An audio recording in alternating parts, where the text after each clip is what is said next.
Miksi meillä maaseutu halutaan pakkoautioittaa? Miksi halutaan käytännössä tuhota lukuisten maaseudulla elämäntyönsä tehneiden ihmisten tulevaisuus ja se heidän elämäntyönsä? Eli meillä ajatellaan jotenkin, että keskittämispolitiikan kautta ja tehostamalla saadaan talouskasvua tai hyvinvointia, Suomi nousuun. Sehän ei pidä paikkaansa. Meillä on vuosikymmeniä autioitettu maaseutua ja keskittämispolitiikalla on saatu aikaan se, että meillä ei nyt toistaiseksi 20 vuoteen ollut talouskasvua juuri lainkaan.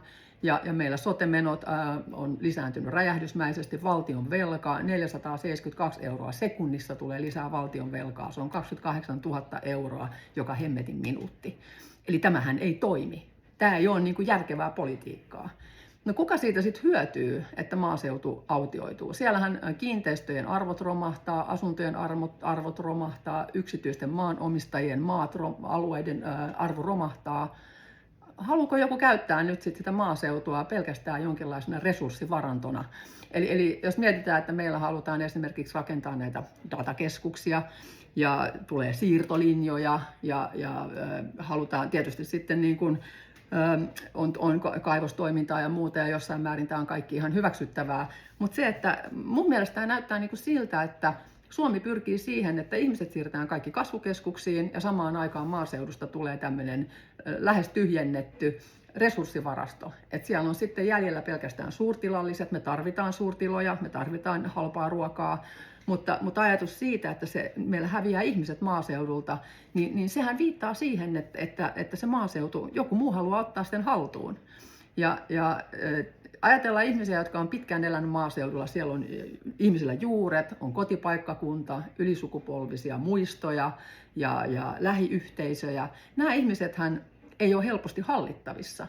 Eli mitä enemmän siirretään ihmisiä kaupunkeihin ja taajamakeskuksiin, irti niistä omista juuristaan, irti omista perinteistään, irti niistä yhteisöistä, niin sitä helpommin näitä ihmisiä hallitaan. Ennen oli nämä lähiyhteisöt, joihin turvauduttiin kriisien keskellä. Nyt meillä on pelkästään yhteiskunta.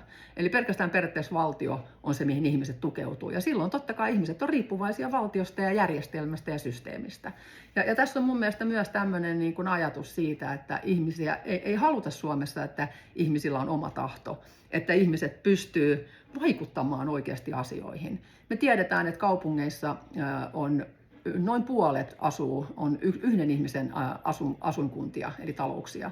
Ja nämä yksinäiset ihmiset, jotka asuu yksin niissä pienissä asunnoissaan, he on kaikkein haavoittuvin väestönosa ja he käyttää kaikkein eniten valtion tukitoimia.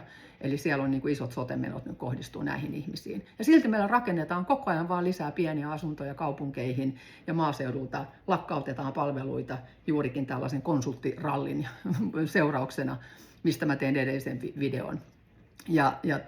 Tämä kehityssuunta on mun mielestä ihan järkyttävä.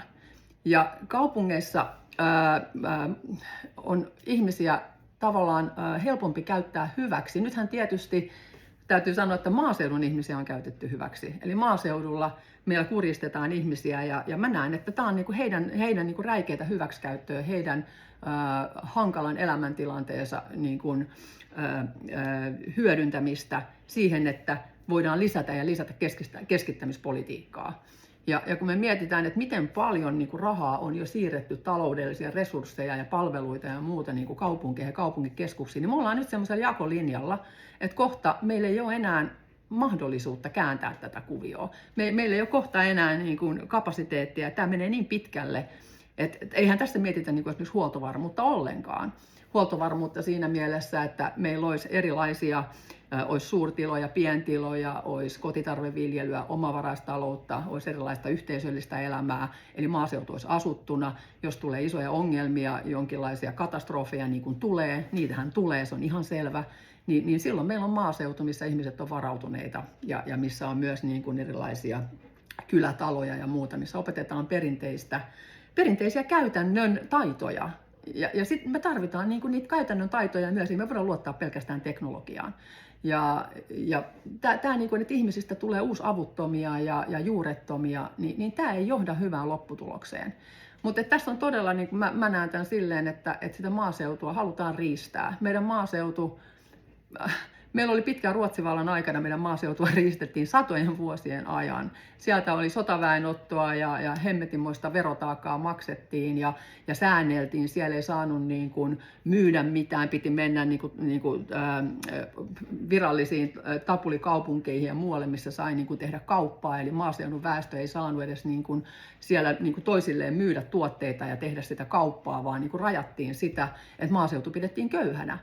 No tämähän tarkoittaa sitä, että sivistys ei päässyt luontaisesti kehittymään meillä maaseudulla. On moitittu maaseutua, että joo, että se on sivistymätöntä ja me ollaan koko suomalaiset ollaan sivistymätön kansa ja ainoa sivistys tulee nyt jotenkin sitten jostain niin kuin, teknologiasta tai tieteen kehityksestä. Totta kai ne liittyy kulttuuriin, kaikki liittyy sivistykseen, mutta niin kuin, siellä on myös se arkiperinne. Siihenhän se sivistys niin kuin pohjautuu, sieltä se lähtee niistä juurista.